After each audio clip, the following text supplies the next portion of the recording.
I was not allowed to read The Hobbit or The Lord of the Rings because it had wizards in it. And wizards were a big no-no. That would lead me straight into Satanism. Reading a book, and they want to ask you, what book are you reading? It's like, read the stupid cover. It's right here. The name-calling needs to stop on all sides. Yes. And there's no need for it. There's no excuse for it. If you love me, you will support me. It's like, that grosses me out. Yeah. Like, there is an aspect to love of holding each other accountable. Right.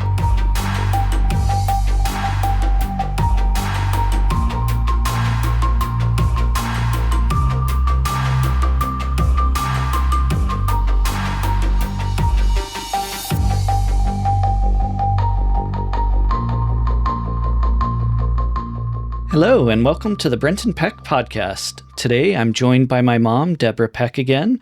We just wanted to have a conversation, dive into some of our favorite books and what we like about them, why they move people.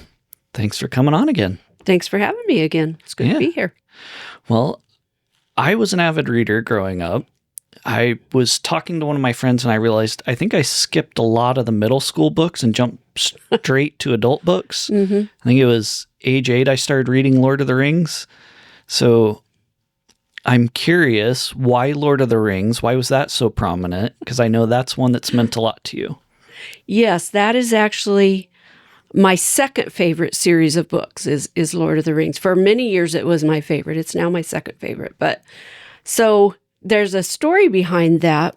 As a child growing up, with my religious background and all of that, I was not allowed to read The Hobbit or The Lord of the Rings because it had wizards in it. And wizards were a big no-no. That would lead me straight into Satanism, So I wasn't allowed to read them. After I got married, your dad asked me, hey, have you ever read The Hobbit? I'm like, no, of course not. I can't read The Hobbit. It has wizards in it. He's like, no, you just need to read it. So we were very poor back then, but he took each payday. He took and bought one of the series. He bought The Hobbit, and I read that, of course, and then each of the Lord of the Rings books, and they were so incredible to me and so deeply spiritual. I was really shocked by that because nobody had ever said that they were actually a spiritual sort of books. And I fell in love with them. And starting then, that was our first year of marriage, starting when we first married, for probably, 12, 15 years or longer, I read them, that 4-book set, 4 times a year. And even to this day, it's at least twice a year.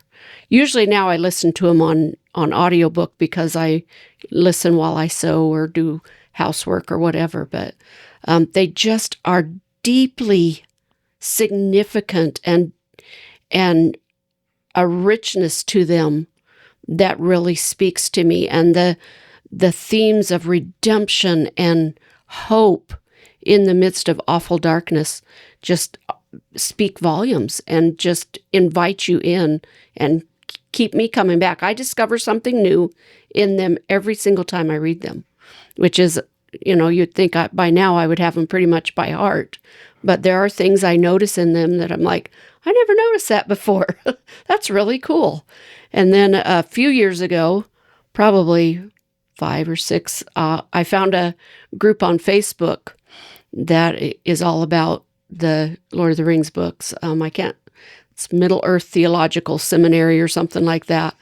And it's a lot of fun to talk to other people that are as geeky about Lord of the Rings as I am. Yeah. There's a concept of like the lens we view the world through, right? And everything we interact with, read, listen, see, hear, any of that changes our lens a little bit. Mm-hmm. And so, like, excuse me, with anything you read, if you've done anything between reading it and reading it again, it's going to change how you read it. Yes, that's true. So I'm a little curious, like, what has changed in how you read it now versus the first time you read through it? The very first time I read through it, I read it with a bit of fear because I was afraid that I might. Back then I had religious scrupulosity, OCD, very severe. And so anything that remotely smelled of evil was not something I could handle. And so I read it with a lot of fear. Now I read it with the lens of redemption and hope that wasn't there the first time I read it. And this last time I read it, I was in tears. Well, actually, as I was listening to it, I was in tears listening to it just because it so touches me, the depth, the beauty of redemption stories. And I didn't have that lens all those years ago. I just had the lens of fear that quickly turned to wonder that has then progressed as I have matured and become more deeply spiritual. It touches me differently now. One of the ways I've historically read fantasy series, especially in general, has been through an adventure and personal responsibility lens. Mm-hmm. So I see a lot in there, like taking up the mantle, carrying the ring, like it's taking responsibility for it, not playing victim, not passing it off on other people. And I found that very useful. Mm-hmm. But everything is read differently. And so do you intentionally go in reading with certain mindsets, or have you just noticed that each time you read it, it's just you've noticed your mindset has shifted, so something new pops out? Yeah, I don't ever go into it reading for a specific purpose. It's just time to read it again. My internal clock says it is time to read this again, and so I will start listening, and I'm just swept into it every single time. And yeah, I hadn't thought about it, the fact that my life experiences now add to the lens that I read it with, and that's very true. Whatever's going on in my life at that point really does affect how I read it. I will read it differently next time, thanks to you, with that more in mind and notice that more. I'm curious how that affects your reading of everything. Because if you're conscious of the fact that your lens changes based on everything you read, like if you read the Bible the first time, you're not going to notice a lot of things. Right. But then if you read a couple books that's all about like personal responsibility, you're going to read the Bible differently. Mm-hmm. If you read it through hope, you're going to read it differently. So there's this conundrum I play with where it's like, how do you choose what you're going to read to shape how you're going to experience everything mm-hmm. else? And I know sometimes I get a little stuck maybe inside a wet cardboard box of not choosing the next thing to read because I want to be intentional in mm-hmm. how I'm shaping what I'm reading. So like, for instance, I'm wanting to write some children's books. Mm-hmm. And so most of what I've read for a long time has been massive adult epic fantasy, massive world building, since you were very 8 years detailed. Old. Yep. And so it's like I don't know how fully to write for kids. Mm-hmm. So I step back. It's like, okay, I like the fantasy. Let me take a step back. I'm going to read. It's not back to a kid's level yet, but I'm rereading Aragon mm-hmm. And the Inheritance Cycle. And then I'm intentionally reading that, how's the wording changes, how's the prose, mm-hmm. stuff like that. And then I may go back and read the Boxcar Children or something. Yeah. But I was intentionally trying to step myself back mm-hmm. and notice what I'm reading to shape what I'm trying to accomplish. Right. Well, for me, I have to be in the right headspace to, let's say, to read a nonfiction book. I have to, so fantasy or fiction for me serves a different purpose. It gets me out of my everyday life. It gets me out of the stress and all of that. So to read a nonfiction book, I have to be not in a stressed out place, not in a place where I'm, I want to escape real life. I don't want to engage real life. And so I probably read far less nonfiction books for that very reason. But sometimes I get really tired of fiction because some of the time it can just be so repetitive. If you've read one mystery book, there's a sense where you've read them all. And so finding those books that you don't figure out in the first 5 pages, that's one of the incredible things about Lord of the Rings is where it's going once you've read the books. But there's lots along the way that is surprising and new, and Tolkien could have gone a whole different direction. And he doesn't solve all the world's problems in there. There's still the problem of evil and non-redemption of, like, say, the orcs. There's no redemption path for the orcs, like there are for other characters. And so, yeah, I struggle sometimes to find books that aren't just petty, I've read that scenario 500 times. It's like watching Hallmark movies, where you make the bingo card because you know exactly what's going to happen. Yeah. And so, yeah, I don't enjoy books that are cookie cutter like that. I want ones that engage me at a deeper level. Have you always been like that, or did you notice that change a little bit after you started writing your own book? Because I've noticed as I've started trying to write a little bit, that I'm paying attention to the plot mechanics. Okay, this is the hero's journey. These types of things are going to happen. This is a redemption arc. This is like, you're starting to pick up on that, which simultaneously for me, it's like, okay, this is less satisfying because I can predict it now. But at the same time, then you almost gain an appreciation for the mastery. Like you're noticing and pulling that stuff out like, oh, this was really skillfully done here. Mm-hmm. Yeah, I think I've always been... like you, I was a very young reader. My sister taught me to read when I was 4 years old. And so I was reading chapter books very young and reading books that were written for adults much earlier than a lot of kids were. And so I very early on developed a love for rich depth and not just surface. Mm-hmm. Not surface relationships, not surface kind of stories, but ones that had more depth. I've always been like that. I definitely like in-depth books. I like nonfiction to a point, but like you said, I like to escape into the world. Mm-hmm. Are you the type of reader where it's more vivid to you almost in real life or like a movie at times? Like when I'm reading a fantasy series, I'm living in it. Like I experience it. I feel I can watch, like if I watch the Lord of the Rings movies, for example, they're cool. I like them. They don't elicit a lot of emotion from me. But if I read the book, like then I experience all the emotion and everything. It's more visceral. Yeah, I will pick a book over a movie any day because I also experience it at a much deeper level. I connect much deeper with the characters and with what's going on. I envision it, and I sometimes have a hard time once I close the book of letting go and realizing, hey, that was just a story. That's not this real life that I'm now living. I've got to go back and do the dishes now.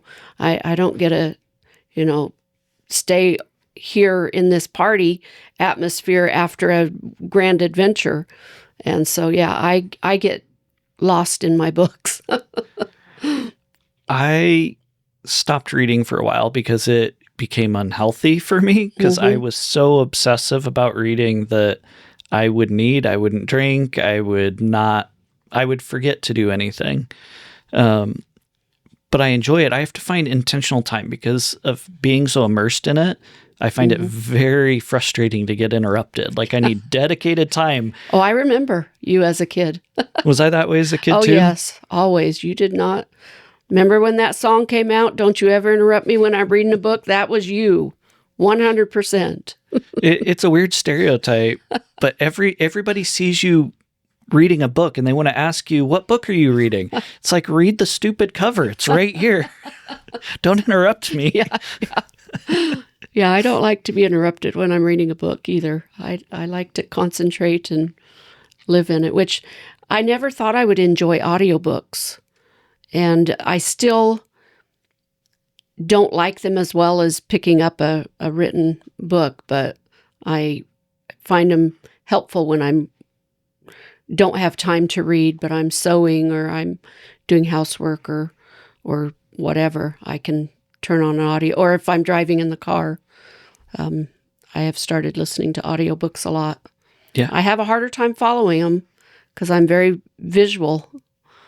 You seem to really like the red walls on audio. Yeah, I enjoyed those. Those were descriptive enough. Yeah, they were. I'm a little curious on a different aspect. It's one thing to read a book solo and kind of keep it to yourself. Something I've been struggling with, though, is I feel like I've consumed a lot of stuff, but it almost goes in one ear and out the other because you're not writing about it. You're not talking with someone about it. So it's not sticky. So like I see a utility for book groups or reading like intentionally, hey, you and I are going to read a book together and then talk about it. Like that helps the concept stick, makes it more interesting. We both attack it with different lenses. So we're going to see and pull out different stuff and be able to talk about it. Have you done many book groups or intentional reading that way? I have done a number of book groups and intentional reading. I'm getting ready to while I am going to be out of town for about 5 weeks caring for some of my other grandchildren. And my daughter Heidi and I are going to do a book together that we're going to read and discuss just to keep that connection and to give me something to do while I'm there. And I enjoy that. I enjoy discussing books. I talk about my favorite series used to be Lord of the Rings until I discovered Penelope Wilcock's The Hawk and the Dove trilogy. And then she's gone on to write a whole series of them. And it's based in, I think, the 14th century. And it's about monks at a monastery and how their abbot, through his own brokenness, is able to help bring healing to those around him. And I have shared this book. I've given away more copies of this book than any book ever. I've recommended this book more than any other book. And it's always wonderful when somebody reads it and comes back and we can discuss it and fall in love with the characters together and talk about the characters and what happens in their lives and all of that. It's always better to talk about a book with somebody than to just read it yourself. Because like you say, then it goes on down the highway. And I love listening to books with other people. Like when we travel, if some of my grandkids and I have traveled and listened to books on tape together. And that's always fun to do because then we're all together experiencing this book. And it's just a really neat thing. What about that series drew you in? What makes it so fantastic for you? So in this series, the first time I read it was probably, oh goodness, we lived in Washington in the little greenhouse. So early 2000s, and I found it at the local library. And I had been through a lot of brokenness in my life and a lot of hard things. And the abbot in this book, he is, I'll just, spoilers. Just a spoiler alert, he is beat up and left for dead, but he lives and recovers, but his body is now broken. And he went from being a very arrogant, egotistical man to a humble man. And in his brokenness, this book is stories about different monks there at the monastery and how his brokenness, through the abbot's brokenness, he is able to minister to each one of them, not in spite of or despite his brokenness, but because of it. as he identifies with the broken body of Christ, he is then able to minister healing to those in his care. And I come away from this book, and this is another series of book. This one I've read, I used to read it about 4 times a year as well for many years. And then the ones that have followed, there's like 8 or so that have followed this book. I've read them, probably a couple times a year for a number of years. And I come away from them every single time wanting to minister healing to other people and feeling like my brokenness can actually be a tool that helps me understand and minister to other people. And it's just a beautiful, beautiful book. Again, another book of redemption and hope and healing. And it's just, the characters, it's just beautiful. They're very ordinary. There's no action and adventure sort of stuff in these books. They're not, full of all kinds of stuff. They are simple, home, warm, comforting stories of healing. And they face very real, there's one chapter in this trilogy. This is actually 3 books in one. There's one chapter in there that for many years I read it because I was still very broken. And it was about this monk who had this deep brokenness, this deep fear that he wasn't good enough, that no matter what he did, he wasn't good enough for God. And as the picture plays out, and he has almost like this vision of Christ outside in the dark, crying, and he goes out to be with Christ who's crying. And for many years I was stuck thinking, this is me. I'm so broken. I'm not good enough. But once I started my own healing process and got beyond that, now that chapter is just beautiful to me. The way that he finds healing in the brokenness. And that's just one of the many stories in there that has captivated me for many years now. Nice. I want to expand on that, but first I want to nerd out a little bit maybe on structure. You said it's a bunch of mini stories. So it's like the story writing different where he's kind of a main character, but kind of secondary. Like all the other monks have kind of like primary stories where he then comes in. Yes, they each have their own story, and they're all, and it's chronological in a sense, because it's just monks going about their daily life and these moments in their lives where they have a crisis. And Father Peregrine, he's actually Father Columba. That's his given church name, but he was named Peregrine as a child. And so Columba means dove, which there's a funny juxtaposition of Peregrine and dove in the same man. And the story, it's all of their stories. They're all part of it, but he's woven in and through. And then Brother Tom is also really important throughout the books, and his story is interwoven. And then there's Sir William, who, Brother William, Father William, ultimately, where his story, not in this book, he enters this book, but his stories come after and are woven in with the healing. And they're just magnificent, magnificent books. But yeah, they're just, each chapter is pretty much a story about one of the things that one of the brothers is facing.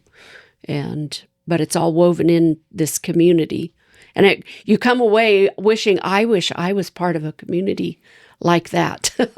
That's the other part of this, that you come away wanting to heal other people, but you also come away with, I wish I had a community like that. Yeah. I think that's one of the things I'm trying to accomplish with the podcast. Eventually I wanted to open like a Discord which is hard unless you have enough people to sustain it. Otherwise, people will come in, see not a lot of action, and then leave back out. So you have to get to a critical threshold of people to start it. But like, we learn more through narrative and story than almost anything else in our lives.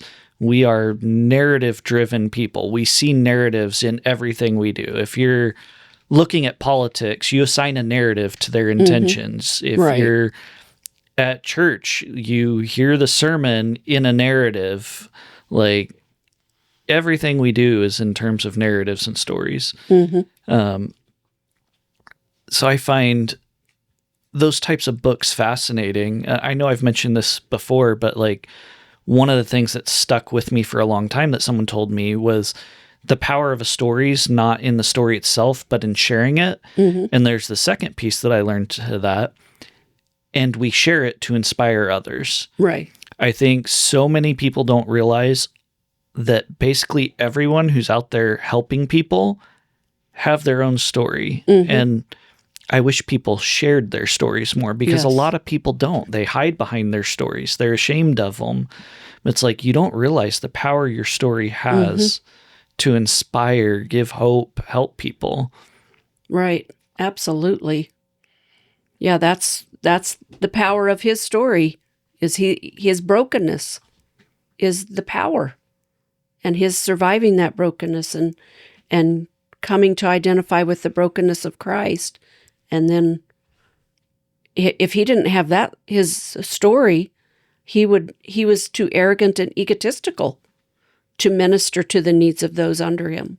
Yeah. And they all knew his story because they all nursed him back to health. I'm a little curious, maybe this is nerding out too much, but one of the themes I like is the Jungian incorporating the shadow. Like, is that something that's going on there, where he takes some of that arrogance, integrates it, so like he can be confident, but it's not living in that arrogance anymore? Is it like that integrating the shadow? I don't know if it's so much that, unless because it's his humility after the fact, and not his confidence in his own self at all. He just becomes a very humble man who just gives of himself constantly for the sake of others. And that self-emptying that we talk about Christ, that was what he was self-emptying. And that's what Father Peregrine does, is just this self-emptying, quiet humility that doesn't impose himself on other people at all. And you would think he's lost his confidence. And in some ways, he did actually lose his confidence, and goes through his own darkness of the soul in parts of it. And especially toward the end of the book, I won't give much away, but he has a significant health crisis that happens that changes him again. And his own weakness becomes just a difficult cross to bear for him. But even in that, he is able to come back to that self-emptying, giving of himself for others, even when he did not see himself as having anything to give. Yeah. He gave what he had. And so, yeah, it's just, I don't know. It's hard to describe the beauty of what Penn Wilcock has done in these books. Well, I have to admit, I haven't read them. I know that. You should. I will have to find time to read them. I think there's several types of stories that I like, but the ones I've been drawn to quite historically have been some of that integrating the shadow. Maybe it's just somewhat been enjoying martial arts. Maybe it's been like, I worked at Wendy's, right? And I came to be the best sandwich maker in the region, like the fastest, best. I went and demonstrated for Wendy's Tour of America. But what a lot of people don't know is I used anger to do that. Like, anger can be a very bad thing, or it can be used for good. And it's like, I learned to harness emotions in a way. So like integrate them. Mm-hmm. Like when it gets busy, okay, I can be a little angry that it's so busy and I feel like I'm falling behind. But then you can integrate that and let that spur you forward to work faster, work Mm-hmm. harder, work more precise. And so I always seem to have been drawn to some of those stories. Like maybe you have a martial artist who was very arrogant at the start, very prone to violence. Like they were the ones going out and challenging everyone. Mm-hmm. And then they integrate it. And at the end, it's like they're the most capable warrior, but they are the kindest, most friendly. They will never Mm-hmm. raise a hand against anyone, but they'll also be the first to step up and defend and protect. Like, Mm-hmm. I kind of like that arc of integrating. I guess you could call it a redemption arc in a way. Yeah. Like they're redeeming themselves from Mm-hmm. the darkness that could arise. Right. Right. No, and that is a really powerful thing that can happen in stories like that as well, where the very things that we think are our hardest trial, for some people it might be their anger that can be out of control, that they, like say, anger is nothing more than an emotion. It's not a good or bad emotion. It's just an emotion, just like all other emotions. It's what we do with it. And anger, without anger, a lot of things wouldn't get done, because anger can force you to react, but it's how you react that's important. It can push you to right wrongs. And when anger is used like that, that's a good kind of anger. I was raised that all anger was evil, all anger was bad, and that you need to rid yourself of all anger. And coming to realize that no, there's no bad emotion. There's bad ways of using it, but that every emotion has a purpose. We were created with those emotions for a purpose. And using one like anger to right wrong in a just way is a good use of the emotion. And I think that's one of the things I did kind of as an example, going back to Wendy's. Like I would use the anger. Like, okay, I need to be moving very fast, very efficiently. This layout, something's just outside of reach where it shouldn't be, and it's causing me pain every time. So then you get so frustrated and upset and angry. It's like some people feel that, and then they just want to throw stuff, just rant and rave and let me throw stuff around. And it's like, no, I want to solve the problem. So that anger spurred me to make the system better, be more efficient, find ways to do this. So like, I think where I first learned to harness stuff like that was as a kid. I was very OCD, right? Mm-hmm. There was just some OCD things. But you're only diagnosed OCD, right, if it's impairing your life, causing significant challenges. And I don't remember where I learned it or when, but I learned to harness the OCD. Mm-hmm. So it's like, okay, I'm going to lean into this in a positive way. I'm not going to let it control me, but okay, nobody could clean better than I could at Wendy's or in other things. Like, let me harness it. Let me use that for the attention to detail. Yeah. Let me use it. Like there's a book, I want to say it's by Grant Cardone. I could have the wrong author. But Be Obsessed or Be Average. Like the people that are wildly successful tend to be pretty obsessed. Like they go all in on something. And so I started recognizing some of that. It's like a lot of people just hear OCD and it's like, oh, it's just something that's crippling, that's going to ruin your life. It's like, just like anything, you can choose to harness things.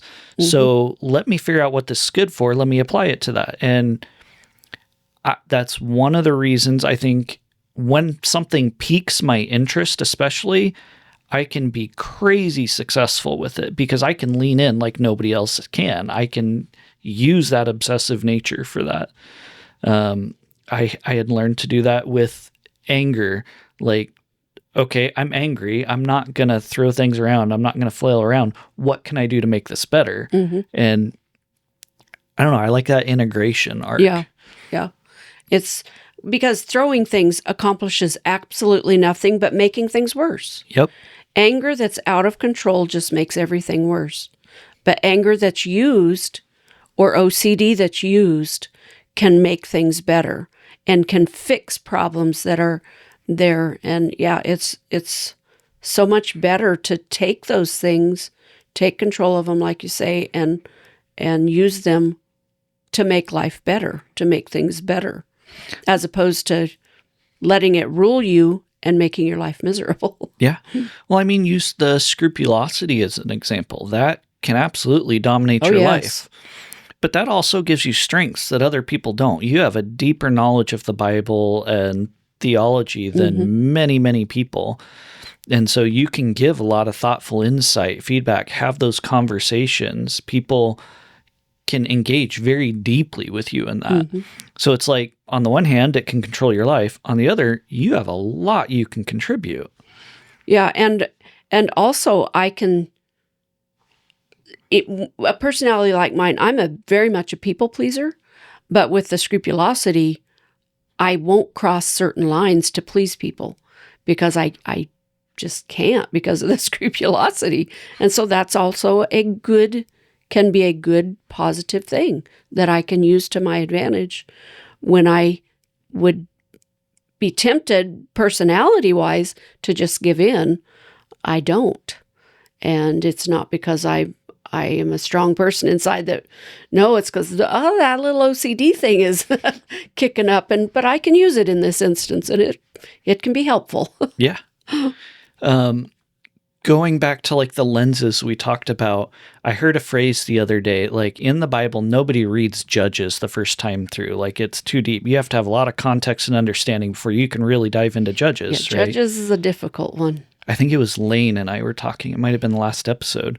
But it's like things like that because you were so compelled to read so many times, because you've studied so deeply, you've delved into some of those that other people just haven't even gotten into. So I'm curious, like, do people seek you out for some of that insight? Sometimes they do, yeah. For a number of years, with several different of my pastors, I did research for them. They would be doing a series or whatever, and they would give me topics to research and bring them resources for, and then we would talk about it and that kind of stuff. And that was a lot of fun because I love to research, but also I do have a pretty broad knowledge. And that's been an interesting thing because I didn't know for a long time that not everybody read the Bible through all the time, because I was just, because of my OCD, I did. And so I remember being in Sunday school class a number of years ago, and probably 10 years ago, and we were going through the book of Judges. And it's a tough book. It's a challenging book. And people were like, I did not know this was in the Bible. I did not know this story. I'm like, what do you mean you didn't know this story? Haven't you ever read the Bible? And no, a lot of people have never actually read the Bible all the way through. And so it's interesting to know so many of the stories. But yeah, I struggle with some of the stories. Judges, yeah, not my favorite book. I haven't read it in a long time. Yeah, it's a tough one. I've been trying to analyze recently. There's a book I always go back to, Proverbs. I don't know why. Anytime I pick up my Bible, that's my inclination to go back to is Proverbs. And I've been trying to decide, is that related to how I read books? Is there something in my lens, the way I'm approaching things, that leads me to Proverbs? What is it? Like I haven't been able to identify, but Proverbs, hands down, is where I go. It's a very practical book. As long as people realize it's Proverbs, not promises, because some people are like taking what it says and this is a promise. No, this is a proverb. This is the way things generally are. Yeah. But it's not a promise that they will always be that way. And yeah, I remember when you were either 6 or 7, and you wanted a Swiss Army knife. And me being wise mama said, okay, as soon as you read the whole New Testament through, we'll get you a Swiss Army knife. And you proceeded to read, as this little kid, the New Testament. And I'll never forget you coming inside one day. You and the girls had been outside playing, and you come in just crying. And you said, I'm like, why are you crying? And you said, well, the Bible says, ask and you will receive. And I asked the girls to give me that toy and they won't give it to me. And you couldn't understand why the Bible wasn't working for you. And then there was a time you were explaining to the girls that they needed to chop their hands off if their hands did evil. And I'm like, maybe it wasn't such a good idea to have my 6 or 7-year-old read the Bible, the New Testament through. But you did, and you earned your Swiss Army knife. And yeah, that was an interesting thing for a parent to do. Not one of my finer parenting moments, I guess. Well, you issued another challenge to read the whole Bible through. When did I do that one? I don't remember. Because I thought that was for the really big Swiss Army knife or something. Yeah, it might have been. Did you ever do it? Yeah. Oh, okay. Yeah, I don't remember. I just remember the earlier one. I also have a personality.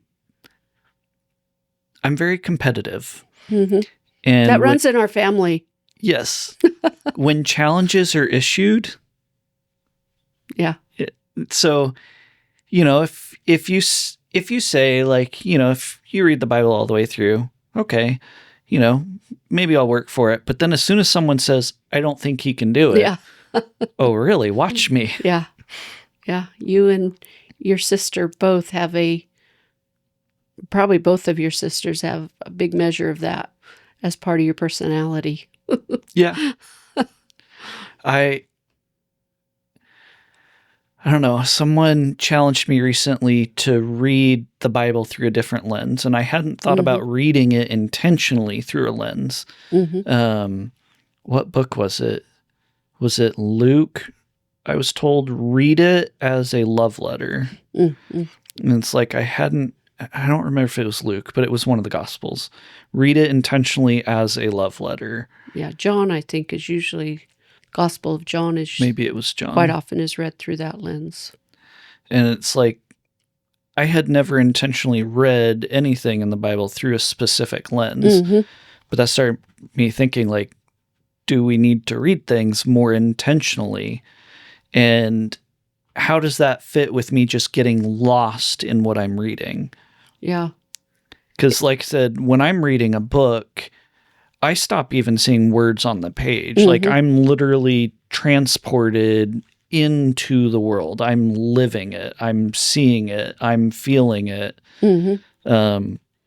Lord of the Rings isn't the only one, but there could be movies or TV shows that just don't move me at all. And I read the book and I feel every emotion, every part of it. I don't know why, but something about the books just gets to me. But then I'm afraid to try and read intentionally because then I feel like I step back out of that. Then I'm not experiencing it and living it the same way. Yeah, that's a tough one because we can take so many assumptions and our own agendas specifically when we read the Bible and end up completely misunderstanding and making it into our own, what we think and what we do. So reading it with intention and with knowledge is a good way to approach it that way. We're not as quick to make it our own version, our own, what we think is going on. And I think you do read the Bible. But I also think the Bible can be read through several different lenses. One is with that intention. One is just to get to know the story, reading it in large chunks. I have a Bible that doesn't have chapters and verses, and I just got it recently, and it's an interesting way to read, because whether we realize it or not, our brain stops at verses. It stops at chapters, and those chapters and verses weren't original to the Bible. And so reading the whole book of Ephesians as a letter gives you a different perspective, reading the whole thing at one sitting, than reading, oh, this is where the chapter ends, this is where I'm going to stop reading. Unlike a book where chapters are very specific, they're put there for a reason.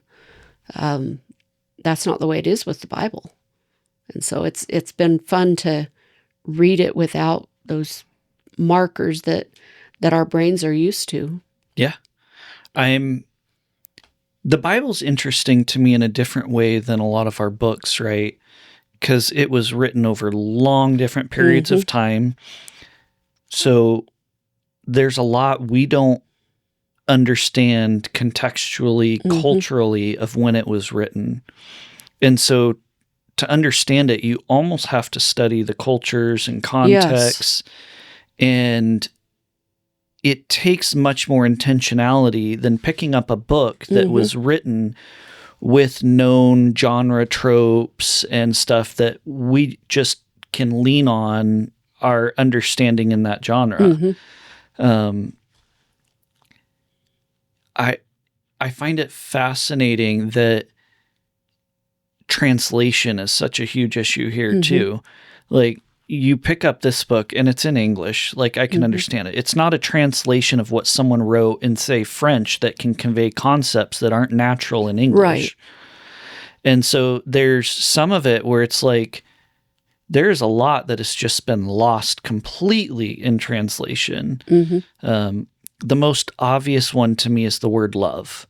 Yes. Like, love is one word in the English language that covers way too many things. Yes. But when it was written in Greek, like, how many different words for love were there? At least 3. And those have vastly different meanings and different understandings. Right. There's some languages that just, things don't translate as, these are words that you say. They translate, if we were to try and translate them accurately, more as a feeling or an general concept or idea. Yeah. Like, it doesn't translate into words. So how do you go about studying in depth? Yeah, that's a challenge. I picked up at a recent conference a New Testament in written for First Nations, for like Native American and First Nation groups. And it was very interesting to read because their concepts are a little different. Their culture is different.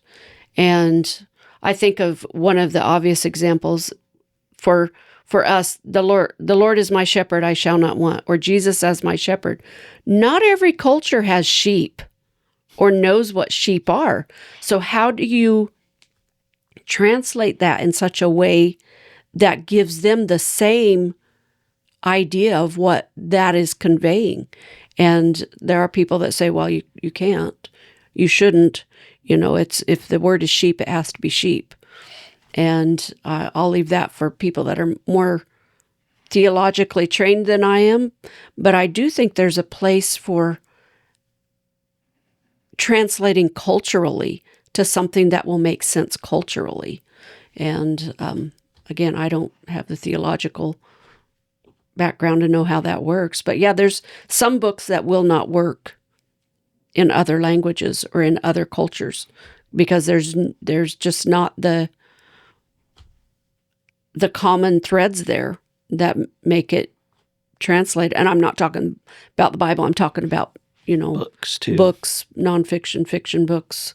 Some stories won't work in other countries that work here. Well, that leads me to another thought. As you're reading any of these books, there's something that's often said around is books are almost a view into the author's world. Like, you learn more about the author through reading their book almost than talking to them. Right. So, like, as you read your books, what are you learning about some of these authors? or even in the Bible? Like, how do you use that lens to interpret even what they've written? Well, you can see what they value sometimes. You can see in a real value system in Penelope Wilcock's books. Relationship is valued highly, and community is a theme through all of her books, and a really important theme. And like The Worship Architect is my favorite book on worship, and Constance Cherry, the beauty of worship, and you learn that she values not just doing worship, but really intentionally doing worship, that there's a depth to it. And so I see into her a depth. Left to Tell, this is an incredible, one of the most difficult books I've ever read emotionally to read. It's one I've just read recently.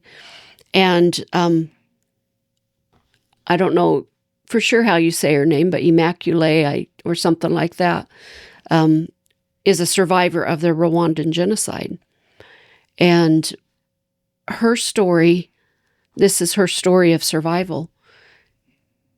And seeing that spirit, seeing her spirit of survival and hope when she and 6 other women were crammed in this tiny little bathroom for weeks, hiding from those that were coming to kill them. You see her indomitable spirit and trust in God that grows in spite of this awful circumstance. And yeah, you do learn a lot about the authors through what they have written. And I love seeing that part of them. And again, it's a little different with nonfiction, because like this is a story, her story, where these are fiction. And this is, a how-to book, but you do see what's important to them come through. I'm curious to expand on that. Like, you can get a sense of the author, but if you look at a wider scope, the collective works being produced, say, in a generation, I think you can get a sense of the value systems of that generation. Yes. And so, like, I've seen some of this in fantasy books, like early fantasy. I mean, Lord of the Rings, sort of, there's much more clearly defined black and white, right and wrong. Good and evil. Good and evil. Mm-hmm. And I mean, they still showed some like gray, like Boromir struggling with wanting to take the ring, but there was much more clearly defined good and evil. Mm-hmm. And then it seems over the last 20 years or so, everything has turned to everything's gray. There is no black and white. Game of Thrones is probably a good example of this. Like, there is no good or evil. It's just victor and subjugated. You find yourself rooting for people.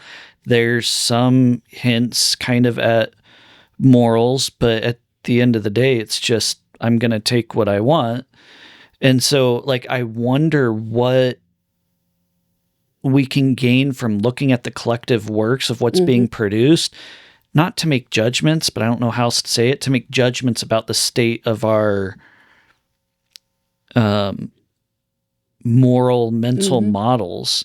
Because to me, that says something about our value systems in general. Yeah, and that's been one of my struggles with a lot of books produced, fantasy, and not just fantasy, but mysteries, whatever the genre. There is this graying, like you say, of everything, where there's not the clear right and wrong, clear good and evil. And it's a reflection of our society that whatever you believe is what's real. And I mean, it is hard to not say something like that without it being judgmental, but we seem to have lost the ability to critically think about everything. Is so individualistic. So if it's okay with me and I'm okay with it, then it's okay. And not realizing that we are not separate from the rest of the world. We're not separate from our community and our nation and our world. We're not separate from our family. But we seem to have lost that sense of community, of doing what is best for the community. It's all about, well, what's best for me? And a very selfish, self-centered society that is very much reflected in the books that are being written right now. And in the challenge, as having young children come up reading now, it's an interesting place to be when your children are advanced readers. Yes. And all of my grandchildren so far are advanced readers, and that's a challenge of finding them appropriate things that reflect our values, because they're still young enough that they can't make those value judgments for themselves. They're still learning them. And I know that's controversial too, that, there are people like, well, you shouldn't inflict your values on your children, let them come up with their own values. But I tend to disagree with that. And but be that as it may, yeah, there's a graying out there, and I don't find it to be a very healthy thing, really. I don't either. There's an element of it I do like. And maybe this goes to like integrating the shadow, facing some of your challenges. That's one of the things, like, I don't know if you've read this series from Brandon Sanderson. I don't believe I have. But one of the things he deals with in his books is mental illnesses. Mm-hmm. So he might have a main character that has maybe something like schizophrenia mm-hmm. or severe depression. Yeah. And so, like, in a lot of ways, there's more clearly defined good and evil, right and mm-hmm. wrong. But I do appreciate that not everything's just perfectly black and white, yes. because we do face challenges. And life is very gray in yes. times. And there are times where we have to, what's the classic problem? You have one loved one on a train track or 5 people mm-hmm. on another one, and which direction do you send the car? Like, mm-hmm. life is messy. It is. There's almost no answers where it's just very straightforward black and white. Right. So I don't want to say I appreciate graying, but I appreciate not glossing over the mm-hmm. complexity of life. And wrestling with it. Yes. It's healthy to wrestle. Yes. And not have the answer just, well, it's either right or wrong. There are some things that are right or wrong, but there's a whole lot more that are gray.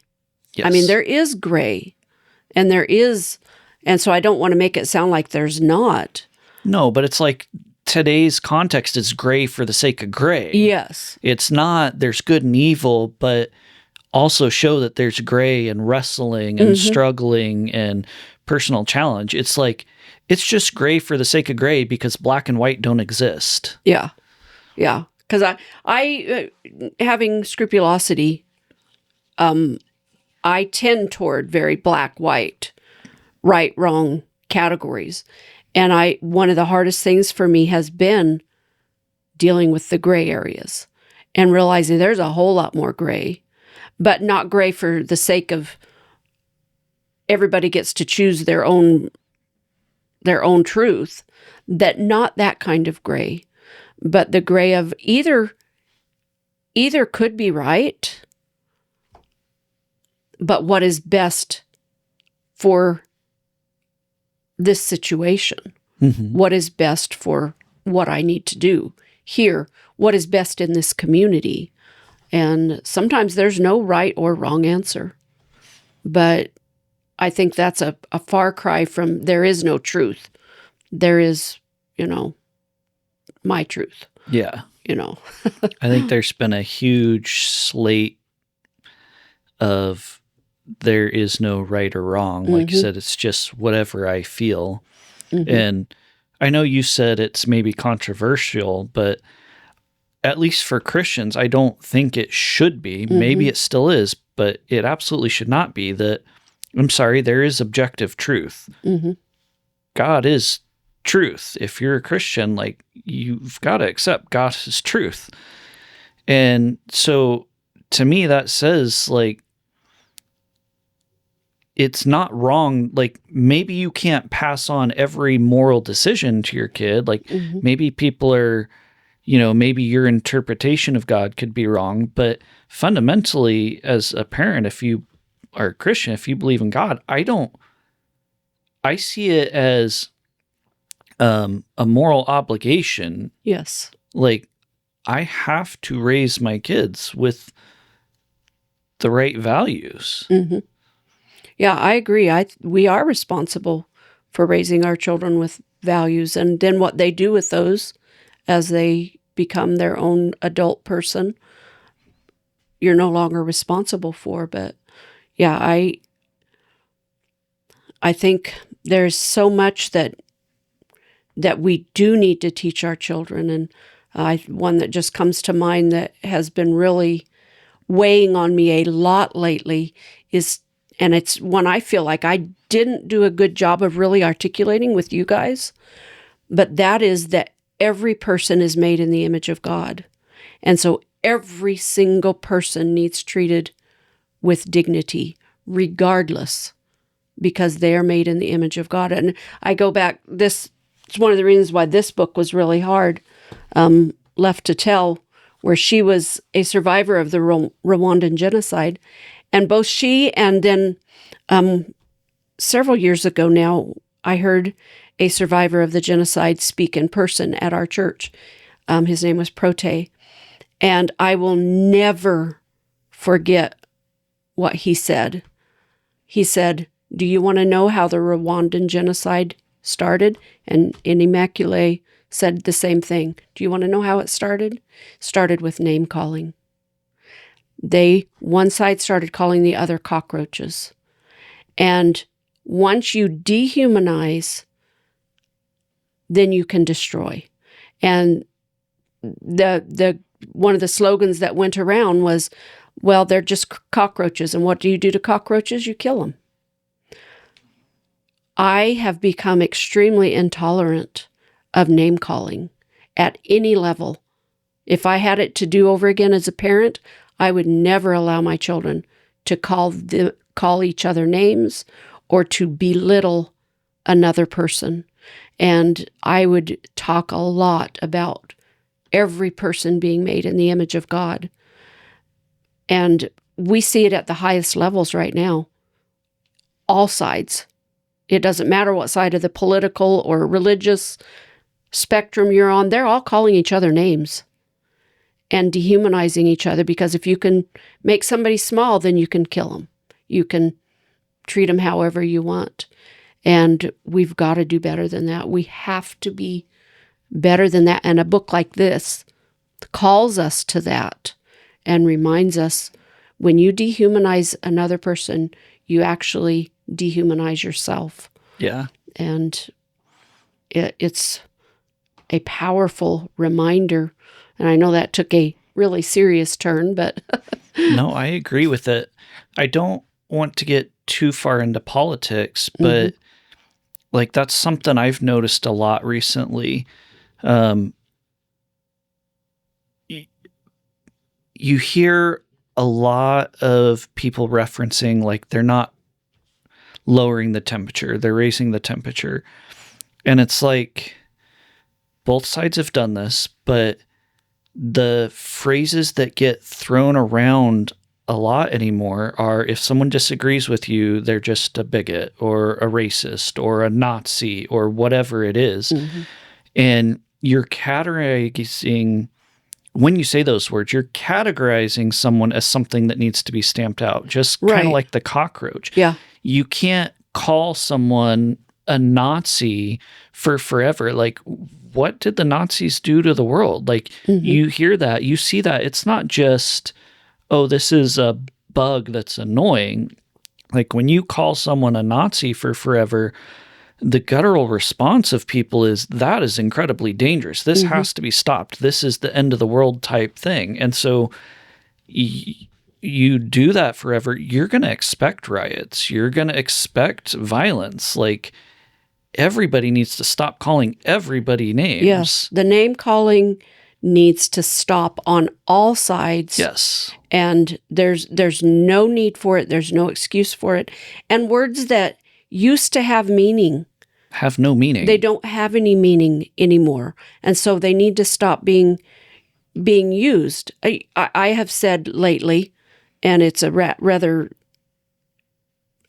awful thing maybe to say, but I don't even want to be known as a Christian anymore. I would rather be known as a follower of Christ than as a Christian, because the Christian name now has people acting in the name of Christ that are not doing Christ-like things. And so I don't want to be, in a way, associated with that. I'm done with labels.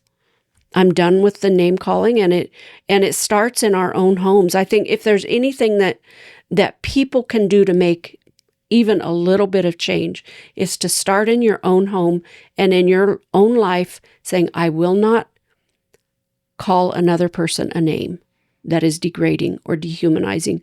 I will not dehumanize another person that is made in the image of God, regardless of who they are or what they've done. I won't celebrate the harm of other people, because that's dehumanizing to you as well. They're made in the image of God. And so we don't celebrate when other people are hurt or killed or whatever. And we just make that choice, each of us individually, that I will think of each person as made in the image of God. That will be my starting point.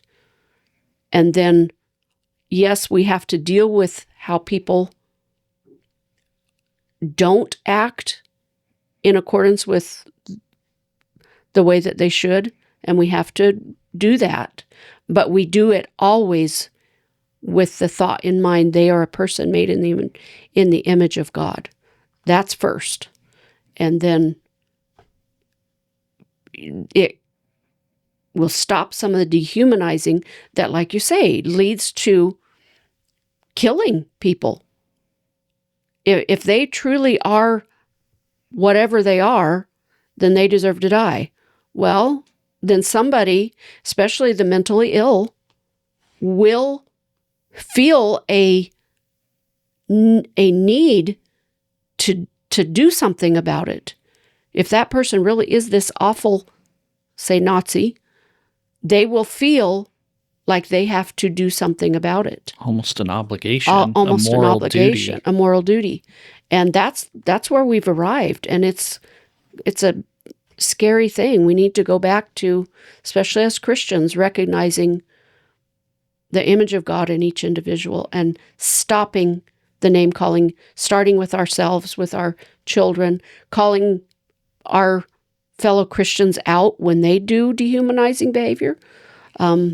I had an incredible experience the other day. A friend of mine who I respect deeply posted something on Facebook that was dehumanizing of a political leader. And it's a political leader I'm not a fan of. I don't support this person either. But I felt compelled to privately, not on Facebook, but privately, I messaged her and said, hey, it's really not a nice thing to do to call this person this name or whatever.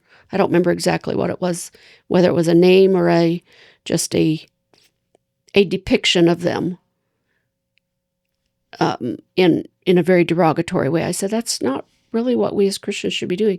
And I was terrified to do that. That is so not me, but I felt very compelled to do that.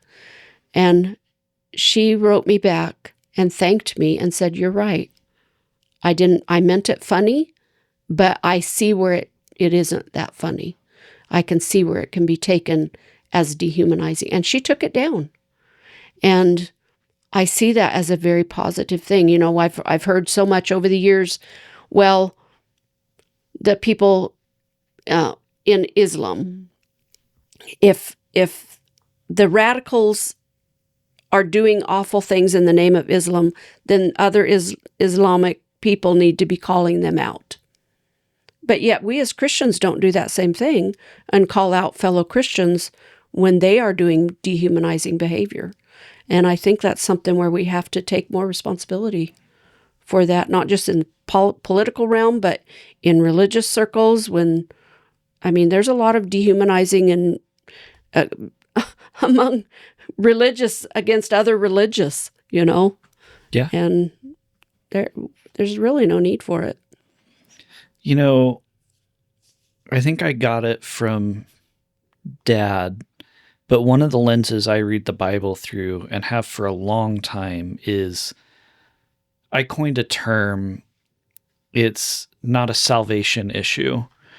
So I read the Bible through the lens of love God and love others. Like everything can be summed up in that. That's not to say there's nothing else in there, nothing else is important, but that is the sum of how I read the Bible. And so like some people want to argue theology. The quick and easy example is whether hell exists or not. Is there a fiery pit that we're going to if we don't go to heaven? Or is it just eternal death? You cease to exist. Like for me, when I read or I engage in those, it's like, this isn't a salvation issue. Whether hell exists or not, I am still called to love God and love others. It should not change my actions in any way, shape, or form. Right. And so I look at this and it's like, well, you're not a good Christian because you don't believe in hell. It's like, I don't understand that. Yeah. I don't understand the name calling. To me, it's like, when I read that, we have two imperatives, love God and love others. And everything else should be filtered through that. If it's not that, it's not a salvation issue. And I don't care what you believe. We can believe differently. That's 100% fine.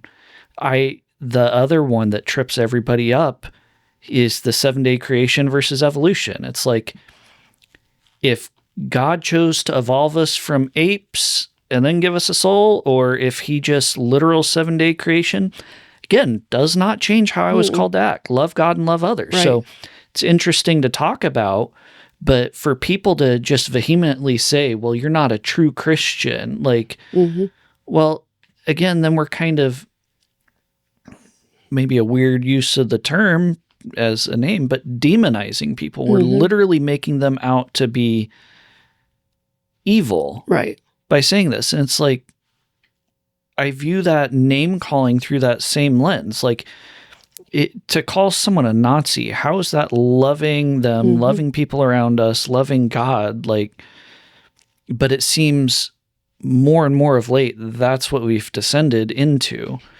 Politics isn't about caring for people. It's about slandering the other person so you can maintain the best image. It's all just, politics grosses me out because it's literally just who can slander the other first.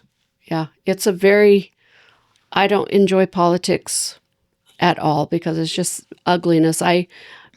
Bringing that back around to another book that was really, I don't have a copy of it here. You probably have one on your bookshelf, but that was really life-changing for me, was one that you handed me when you were in college, called The Righteous Mind, Why Good People Are Divided by Politics and Religion, by Jonathan Haidt. Yes. That was a really helpful book in understanding how our brains actually work, that our brains make a lot of decisions for us that we're not even aware of. Yes. And how politics and religion are processed in the same part of the brain as self-identity. So people do get all bent out of shape about their religious or political beliefs because it's one and the same with them to their identity. It's taken as a personal attack, almost to the same point as me swinging a punch at you. Yes. Yes, and it learning to separate yourself and learning to separate other people from what they believe is a really important thing to do, because you are not your beliefs. I'm not my beliefs. So I can love you even if you believe differently than me, because you are of value regardless of what you believe. And yeah, that love God, love others. It sounds simple, but boy, is it a challenge. Well, and there's a whole lot more wrapped up in love, right? And I think this is something I've struggled with society of late, is the twisting of words. The latest thing is love is just affirm whatever the other person says. Yeah, that's... And that is like, if you love a child, you discipline them. Mm-hmm. If you love your fellow person, you reached out and said, this is not Christ-like to that lady. Like, you did that because you love them, because you love others. Yes. But like the way it's been twisted in society is affirm whatever the other person says or does. And that's like, love has been so twisted. Mm-hmm. If you love me, you will support me. It's like that's grosses me out. Yeah. Like, there is an aspect to love of holding each other accountable. Right. Of disciplining our kids, of like, there's so much more involved in love. That, so you say love God and love others, but how did we premise this at the start? English has one word for love. Right. Like, one of the ways love is described in the Bible in multiple places, not directly connecting the words, but in concept, we're called to literally fear God and fear our parents. Mm-hmm. Like, you hear that and it's like, how is that love to say you should be afraid of them? But it's like, no, they carry a level of authority. When you say fear, it's not the same as I'm afraid of someone who's holding a gun to my head or something, but it's like, there is the fear in that context, from my understanding, which is very limited, is a level of extreme respect. Right. Respect authority, and awe. Yeah. So it's like, you hear love, and in our language, who hears love and says there should be a level of fear? Mm-hmm. But it's like, love God and love others is way deeper than those simple few words. Yeah, because love seeks the best for the other, the absolute best for them. And so, like with a child, loving them means that they don't get to eat just candy and cupcakes and that kind of stuff. Love says, yeah, you need to eat some vegetables and fruit and some protein. And no, you can't have your whole basket of Easter candy right now, today, at this moment in time. Mm-hmm. That's would not be loving, because it is not what is best for them. And that is a hard challenge. That's where really praying and letting God guide you in how to do those. Like, my friend that I called out on what she had posted, I would have never done that without a lot of prayer and a lot of prompting by the Holy Spirit to do that. I knew it was outside of me, because it's not something I naturally do. I am an avoid conflict at all cost person, but I've been convicted lately that there are small things that I can do, but also things that could be risky. I could have put our friendship at risk in doing that. But sometimes you have to do that in the name of love. Yeah. I go back to Proverbs. There's a number of things there. Like, I don't know that it's specifically saying beatings, but like, spare the rod. Yeah, that's a tough one, because it's not it's not a beating one. No. It's not. The rod is a metaphor for discipline and instruction. Mm-hmm. But then there's other parts of that. So like there's conflicting parts of this, right? What I don't hear Proverbs, like you said, as promises. I hear Proverbs, like if I had to interpret it into the English language, the name Proverbs, I would say rules of thumb to live by. Yeah. But you hear opposing ones like don't spare the rod, like discipline, chastise, teach. And then you also hear don't throw pearls to swine. Like if you're talking to like Proverbs uses fool a lot, there's no point in giving wisdom to a fool or chastising them or anything. It's just going to make them more bitter, more angry, and do worse. But giving wisdom, advice, counsel to someone who can hear it is almost the most valuable thing you can do.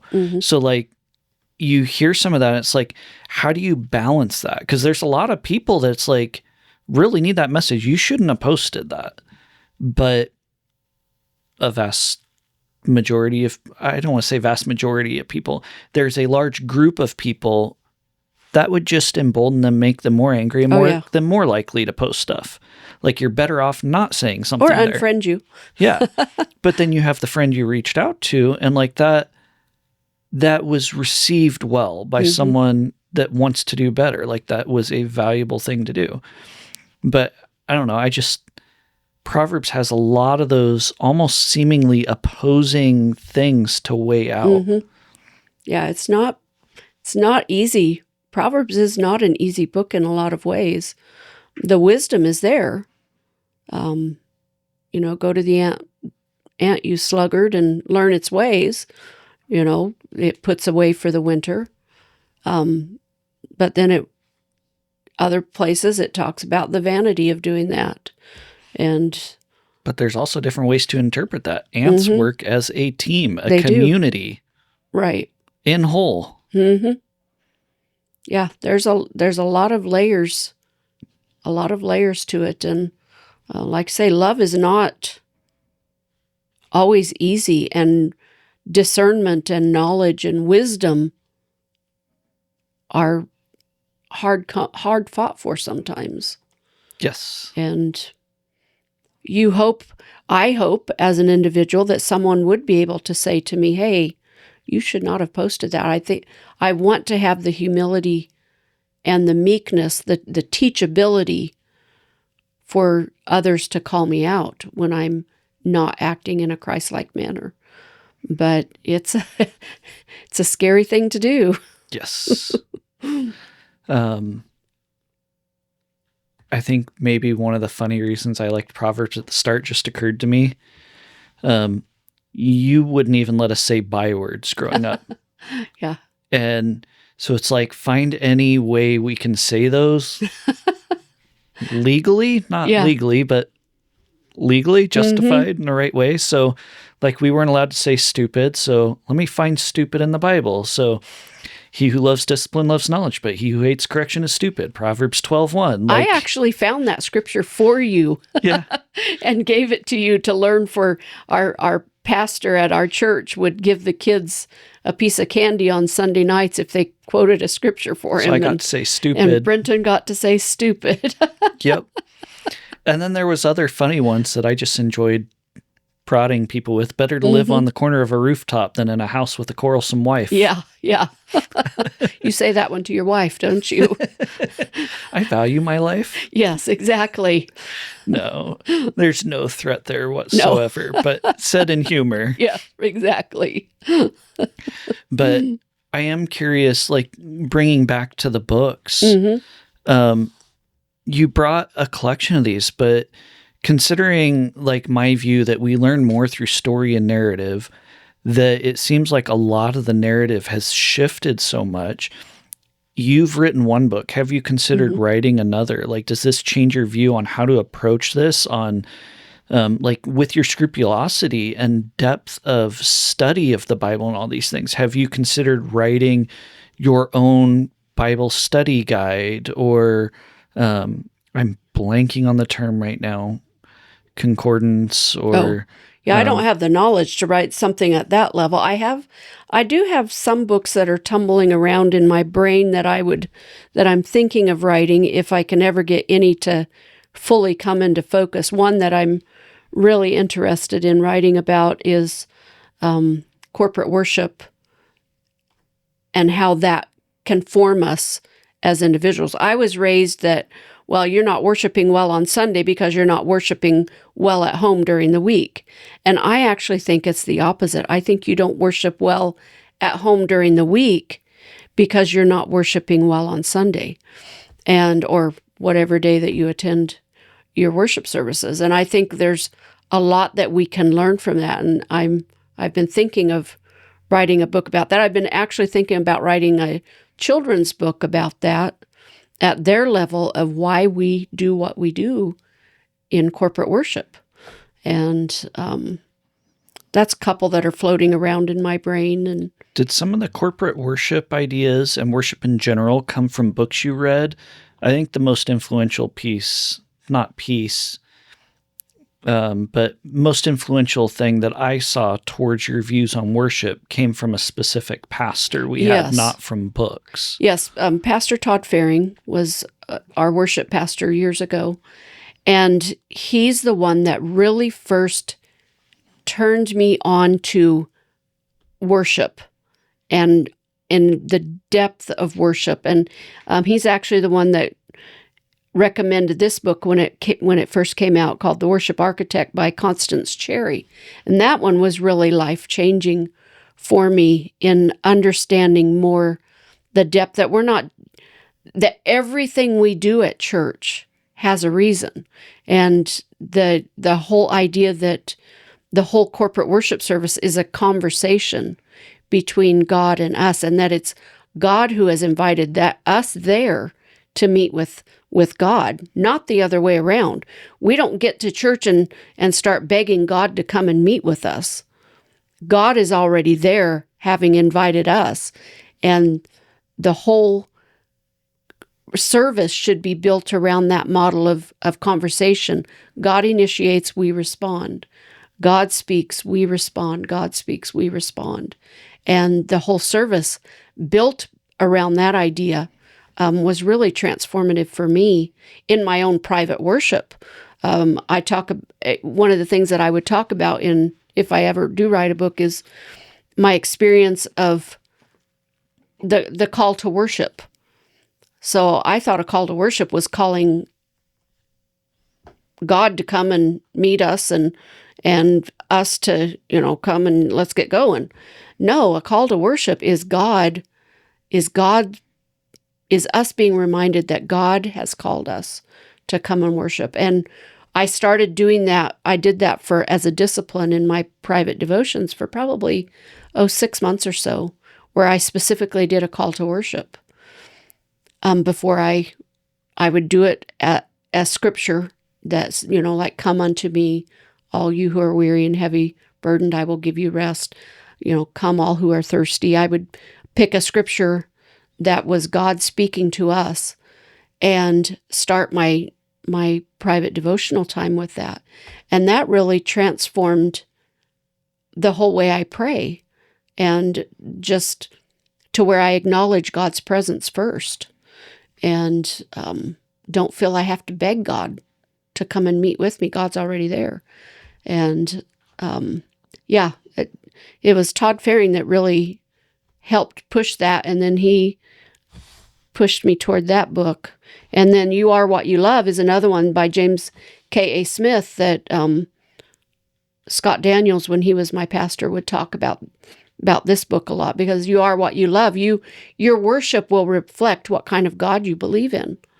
And both of those together are really formative for me in what I believe about worship, what I believe about God, what I believe about my responsibility is, and how culture has its liturgies. The mall, he talks in this book about the culture of the mall. I mean, the liturgy of the mall, the felt need, offering that you give to receive what you want, and the music that's played, and the parking lot and entering in, and the sparkle and shine of the stores, and he talks, I don't know if it's in this book or in another book he wrote, about a football game being another worship experience. You come in, you sing a song that unites you, and you all that happens, the food, the sacred food of the hot dog or the whatever, and just how we actually are so formed in ways that we don't realize by our culture and by the things around us. And when you start recognizing, when you go in the store, that that it's a call to worship, that there's a call there to worship and to have your needs met.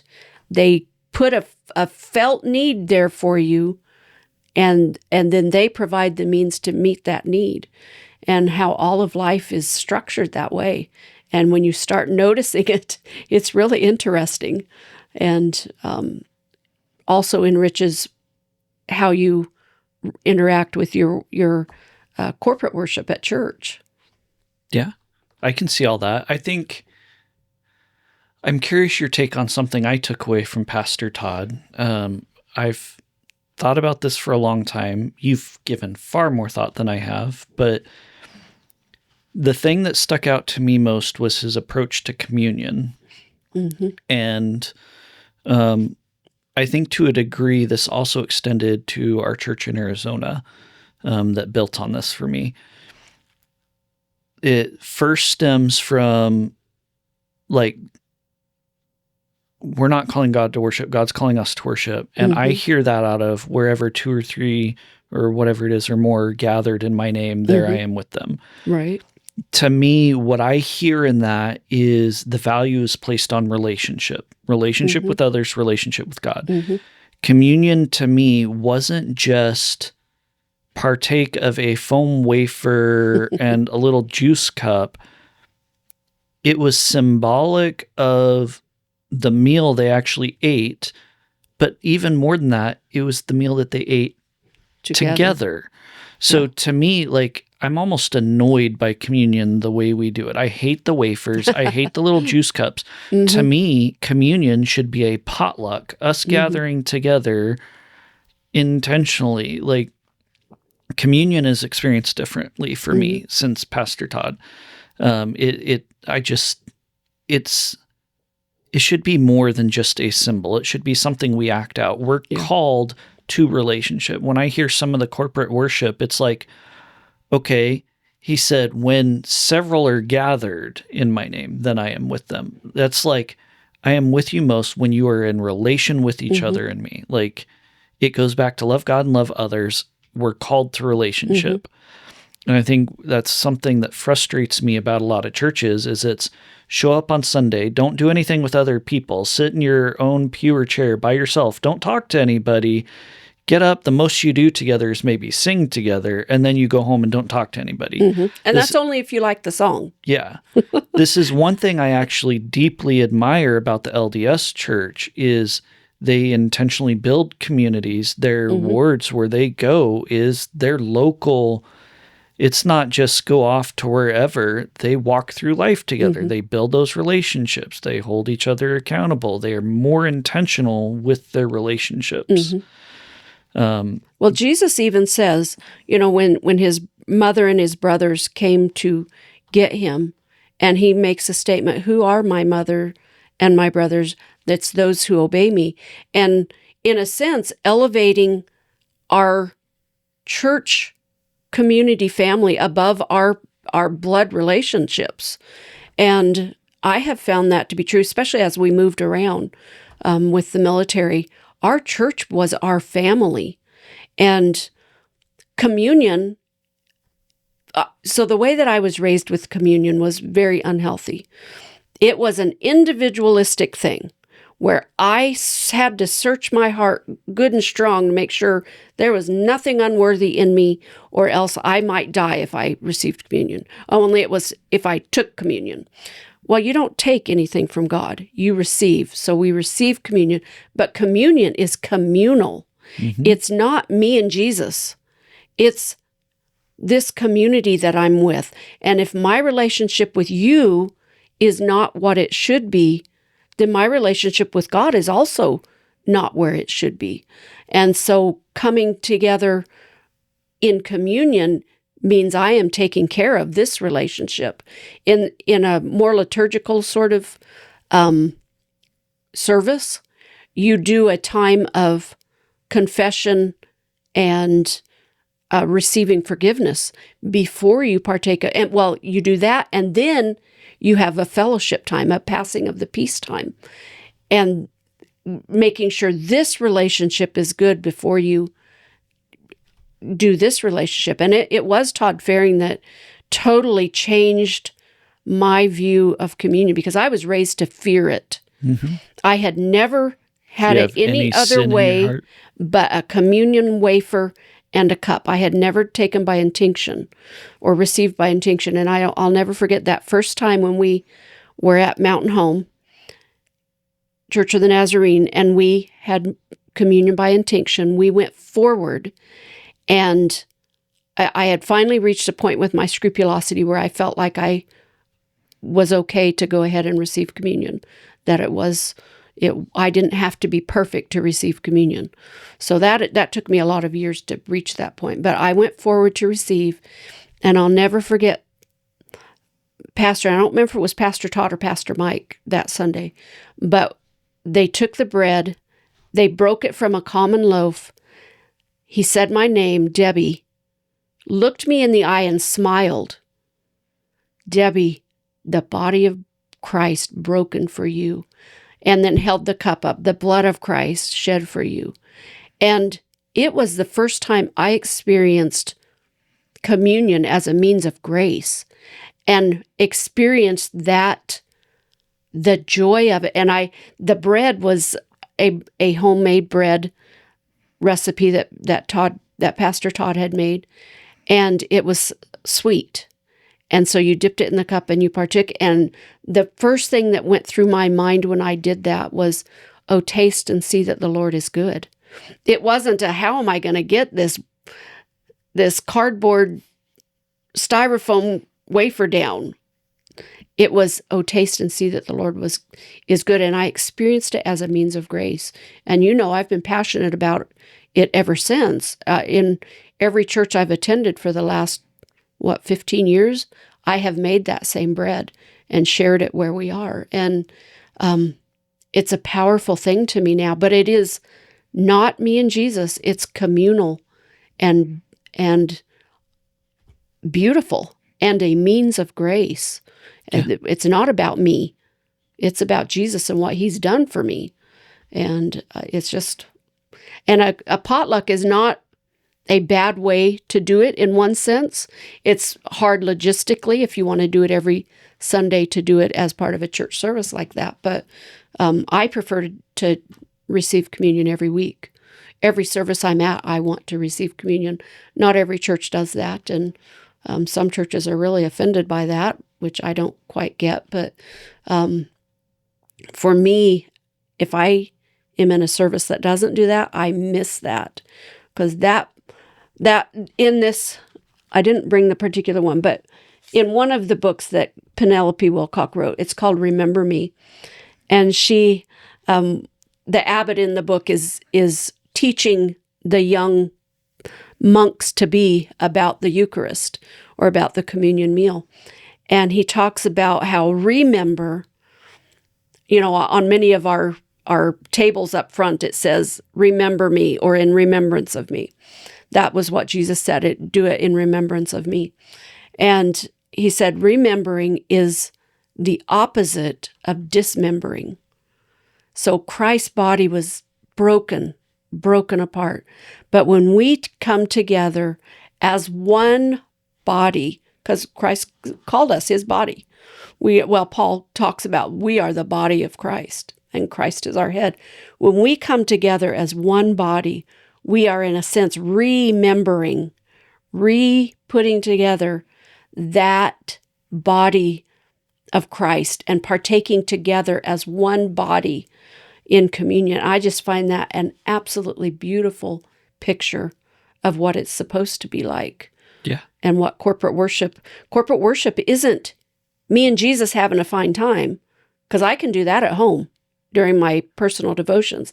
Corporate worship accomplishes something vastly different. It brings us together as the unified body, celebrating Christ together as our head. And it should be different.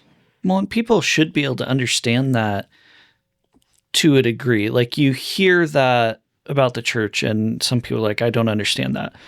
But tell me about listening to Shania Twain on your radio at home, or going to a Shania Twain concert Yeah. and having the entire crowd around you. Like, there's a reason people go to concerts. Right. Yeah, there's a shared, I talk, one of my favorite things that Pastor Todd would talk about is church in the round. How so many churches, the pews are like this, and the only thing you see is the back of somebody else's head.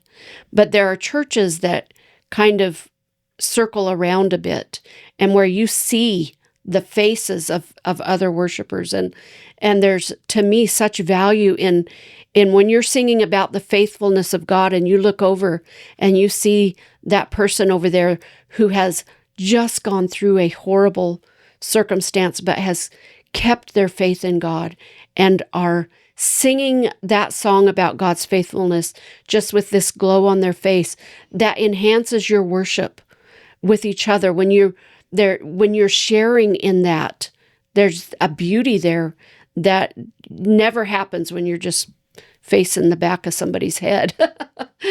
Yeah. I'm very much for the communal aspect of worship. Context adds depth. Yes, it does. And when we know each other's stories, that's the value of knowing each other's stories too, which I know you're very passionate about people's stories. When we know each other's stories, it enhances our own worship, because we can trace the faithfulness of God in their lives and their growth and celebrate that with them. And it makes life so much more beautiful and full and rich. Yeah. I think that's a part that the church could do better, is encouraging more testimony. I think that's another one I've always misunderstood about the church. Like, I grew up just hearing testimony as something, oh, God blessed me today. Or always just, let me sum everything up in 10 words. Saved, sanctified, and on my way to heaven. Yeah, like, I never understood that. To me, testimony wasn't stand up in church and proclaim it in front of everybody. It's like, share your testimony, share your story, share your life journey, what you've been through. Not just God saved me. Like, okay, we're all here. God saved all of us. Like, what importance does that really, not to say that's not important, but like, what are you really saying there? What importance? Saved you from what? And how is God growing you now? Yeah. In this moment? Yes, he saved you 40 years ago. But what is he working on you in your life right now? Yeah. That's what I want to hear.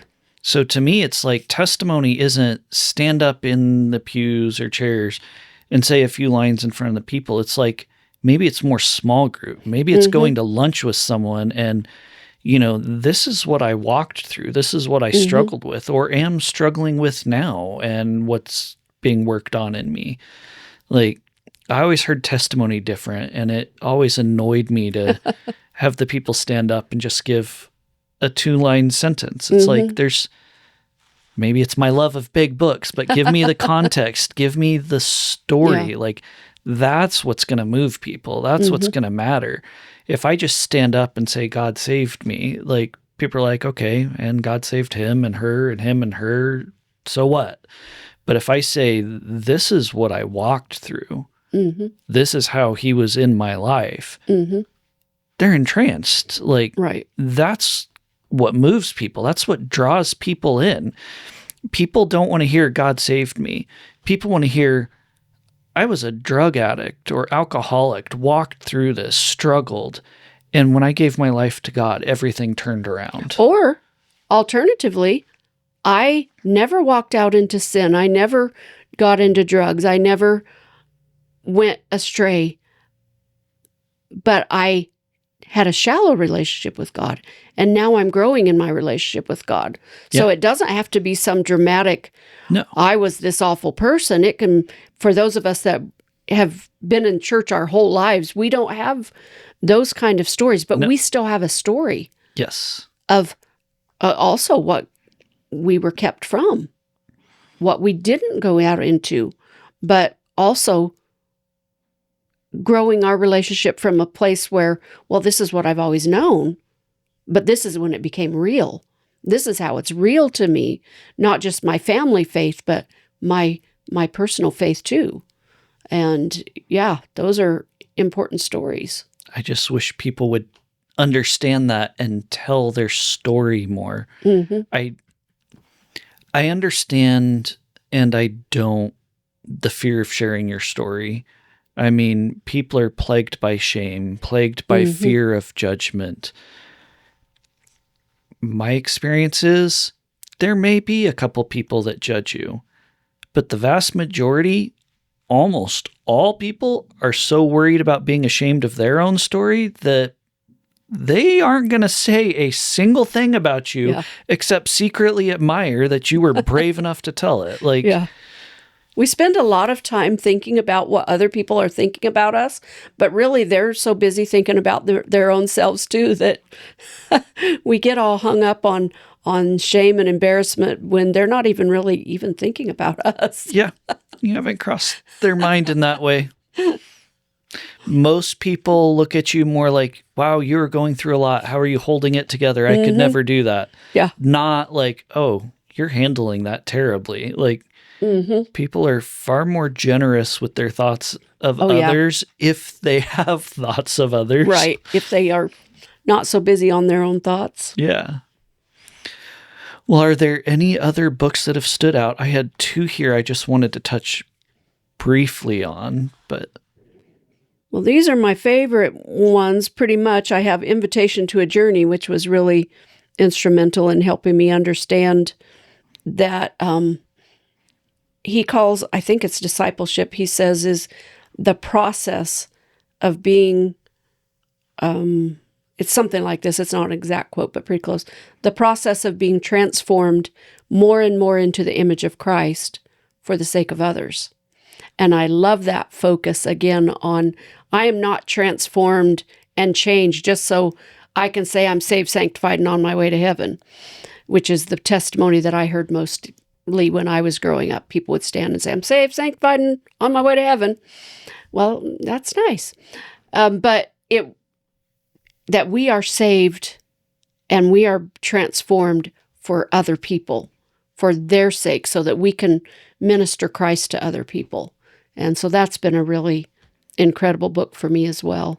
But yeah, these are some of my very favorites. I have lots of favorites because I've read so many in my entire life, but these are the ones that stood out when I went and looked at my bookshelf. So tell me about yours. Well, we've already touched on Brandon Sanderson, epic fantasy, probably some of my favorite books of all time. But then I think I've shown you this one before, Happiness is a Serious Problem by Dennis Prager. One of the things that really, really, really stands out to me, he makes a moral claim in here that happiness is a moral obligation because our actions, the way we act, the way we handle things affects those around us. If you're around someone who's negative, it's hard to be happy-go-lucky. Like, they draw you down. If you're around someone bubbly, happy, cheerful, it's hard to be as upset. They lift you up. Right.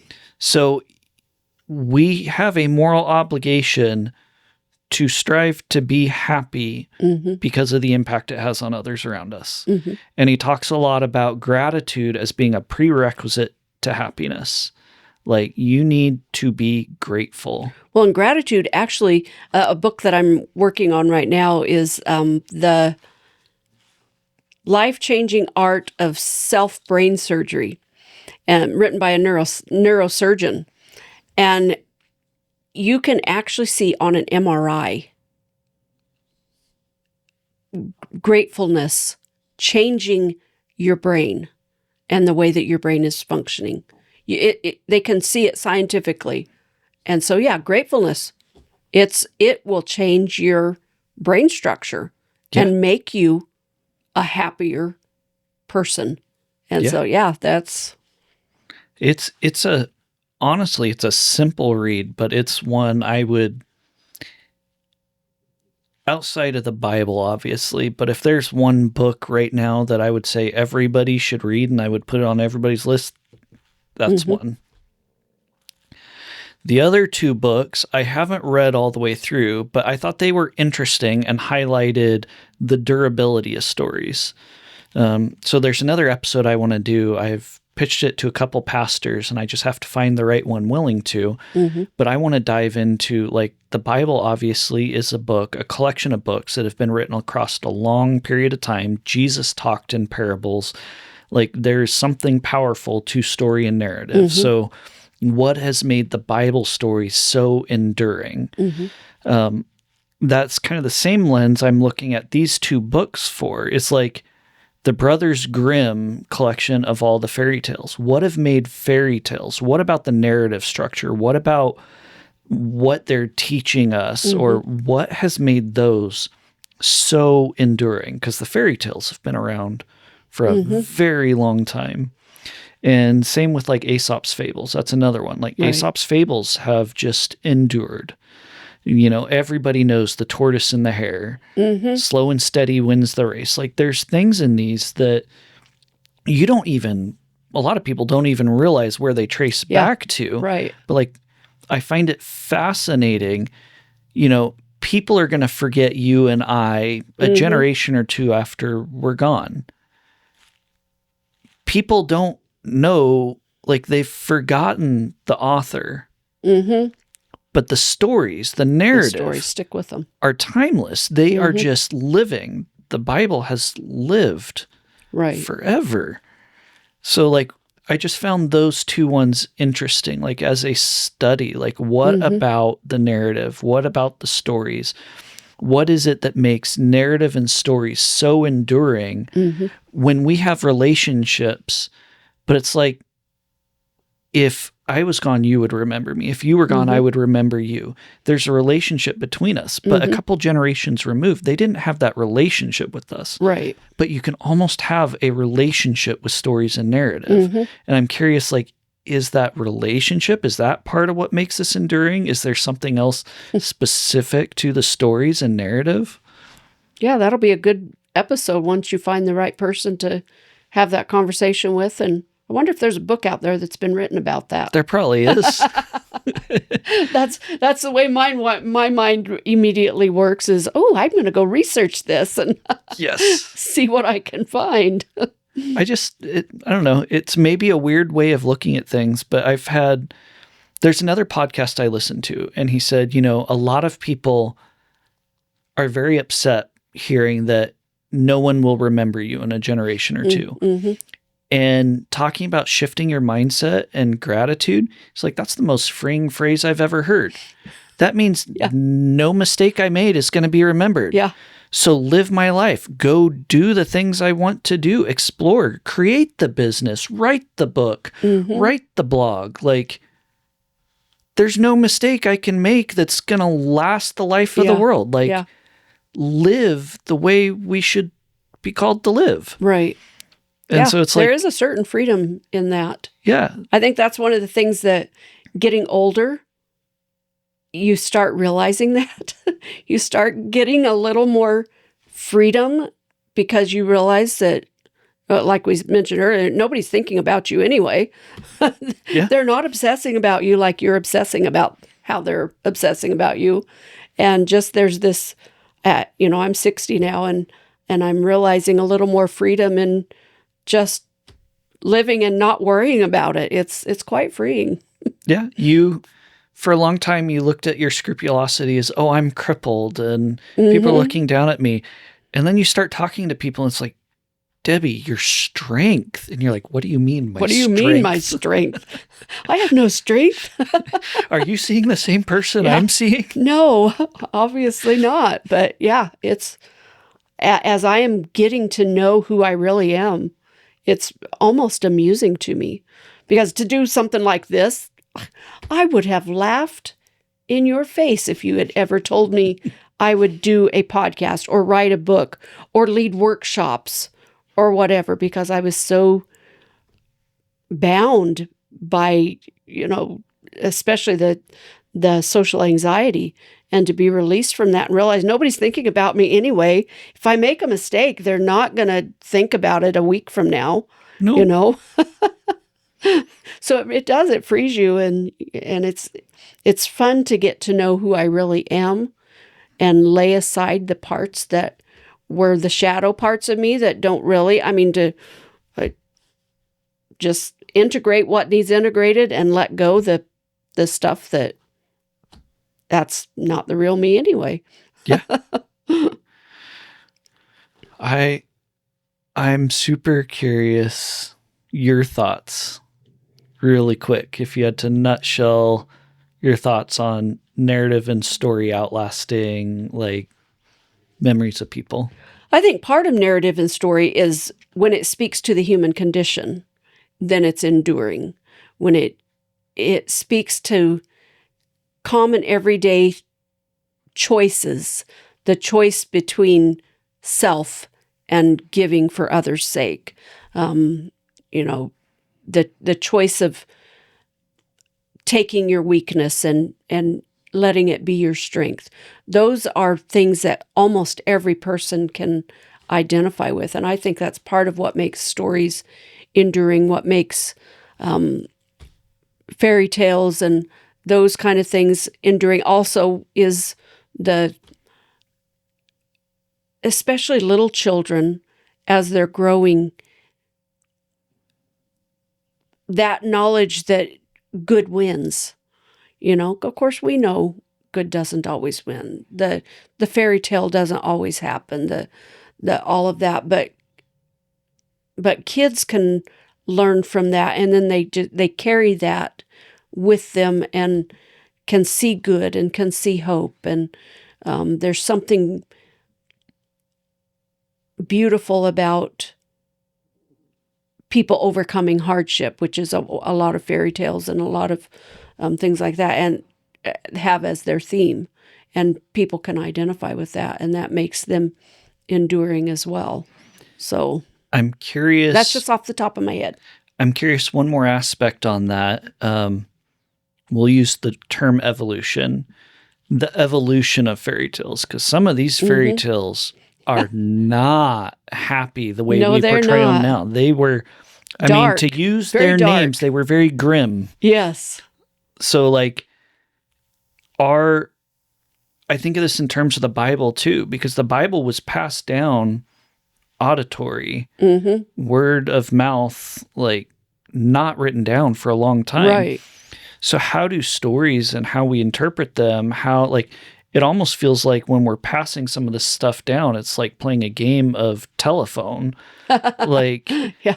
The fairy tales, Disney tales are not the same fairy tales the Grimm brothers fairy tales tell. No. So why the evolution? Why the change? Do we lose some of the intended message? Is it just interpreted through the current culture? Is it I'm curious a lot more on the morphing. I think Disney has defined fairy tales for several generations now, with the Disney movies, and they are very different.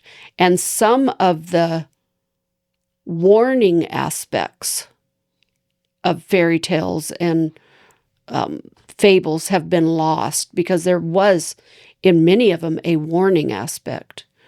And we like the happy clappy kind of stuff. They lived happily ever after. Yeah, the happily ever after, and the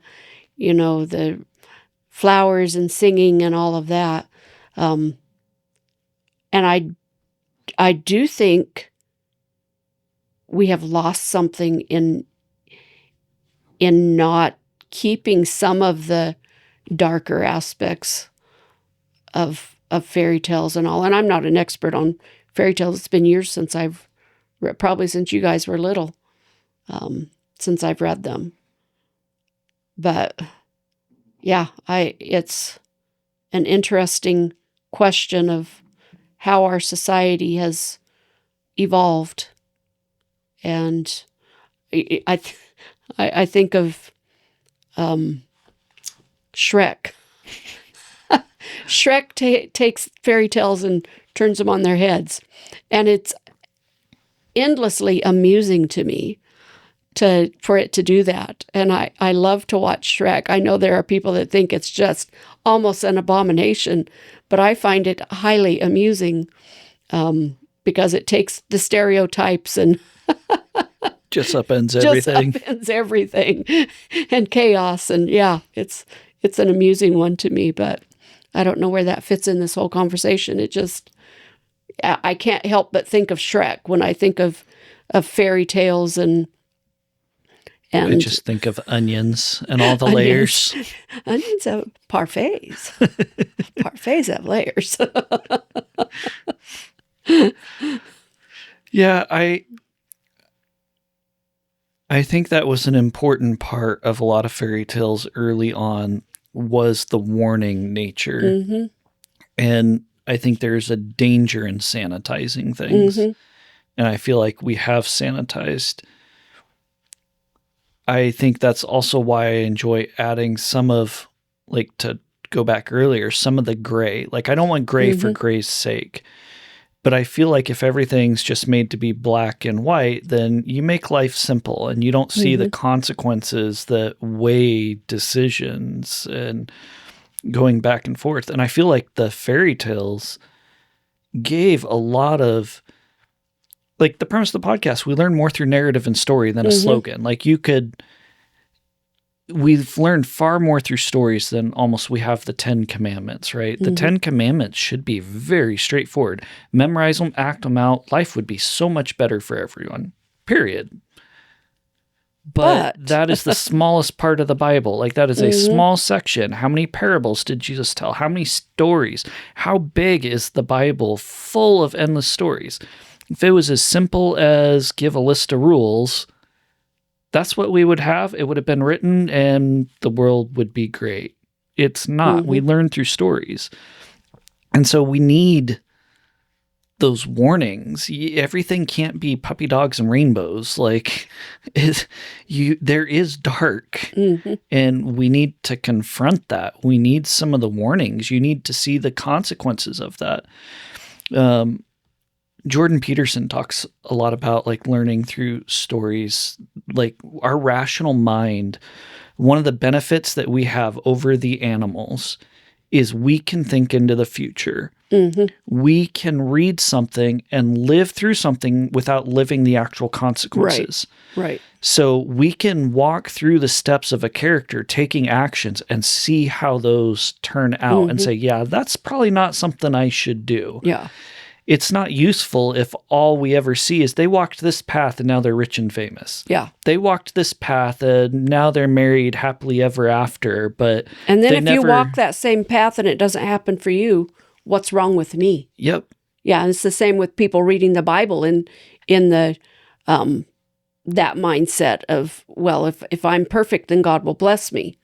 Well, if I'm perfect and God doesn't bless me, then I must not be as perfect as I thought I am, and what's wrong with me? And yeah, I'm sure there were righteous people that were never mentioned in the Bible. Yes. But who were chosen for the stories to be highlighted? David was an adulterer. And a murderer. Moses was a murderer. Like, Paul was a murderer. It highlighted very flawed people that just, it's not a follow this exact path and everything is perfect. Like, there was journeys involved in all of them. And so that makes you think, like, that's very enduring. I'm curious if some of the Disney fairy tales in some ways will fizzle out and not endure long term because they've taken out They're already starting to fizzle out in some regards. Because they don't have the teeth. Yeah, they don't have the depth and the warnings and the real reality of it. And yeah, that's a loss. Yeah. Well, I think we've covered everything I can think off the top of my head. Is there anything else you had top of mind? Nope, I think that covers all I wanted to cover with my books. And yeah. I'm sure we could talk a lifetime about Oh, books. yes, absolutely. There is a couple I want to touch base with you and maybe read together. Okay. There's one that I want to start, but it's by Jordan Peterson, but it is going to be a very deep read, and I think it'd be fun to do it with you. It's We Who Wrestle With God. Mm-hmm. Yeah, you've told me about that one. He is not a shallow thinker. Yeah. It's going to be challenging, and it would be very useful to have some people to talk to about it as we read through it. Right. But well, let's do it. Yeah. Well, you'll have to get it on tape. I have the book. You said you prefer to listen to it. No, I actually prefer You do? book over listening. Okay. Because I'm an underliner. You heathen. I know. I can't deface my books. I can. I'm evil. I cannot do it. I don't fold pages. I don't fold pages. That's desecrating it. But I do underline. The people that fold pages for a bookmark they make me, or lay their book like that. No, thank you. No. And books don't belong on the floor. I barely can even use bookmarks. I memorize the page number. Yeah. But, well, let's call it. Thanks for watching the Brenton Peck podcast.